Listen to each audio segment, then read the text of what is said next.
Hi guys, welcome to Richard Cabile YouTube channel. In today's video, I will teach you how to enable slide down gesture to make a call in your Oppo A5s even the screen is off.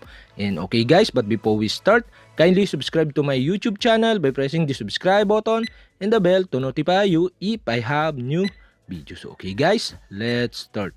So okay guys, you only have to do is go to setting in your Oppo A5s mobile phone.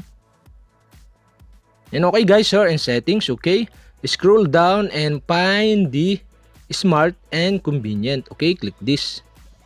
And okay guys, here in smart and convenient, okay, select the gestures in motion. And okay guys, here in gesture in motion, okay, you can see the screen of gesture on the top. Okay, you all have to do is click this. And okay guys, here in screen of gesture, okay, you can see the screen of gesture switch button on the right side. Okay, you all have to do is click this or switch on the switch button.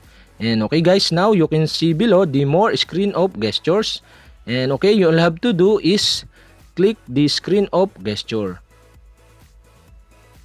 After that, okay, you all have to do is select the slide down gesture.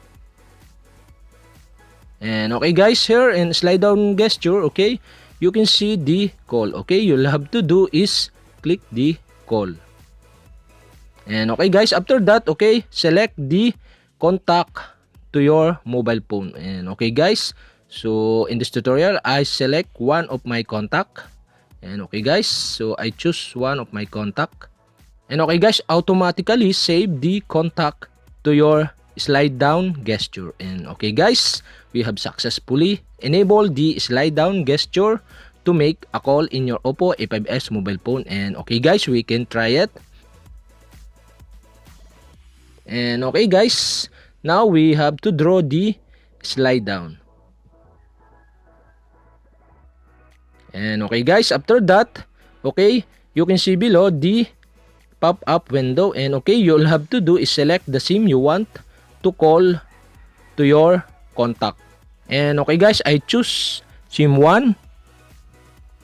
And okay guys, we have successfully enabled the slide down gesture to make a call in your Oppo A5s mobile phone. And okay guys, that's it. And if you have a question, kindly comment below. And don't forget to hit the subscribe button and the bell to notify you if I have new videos. Okay guys, thank you for watching.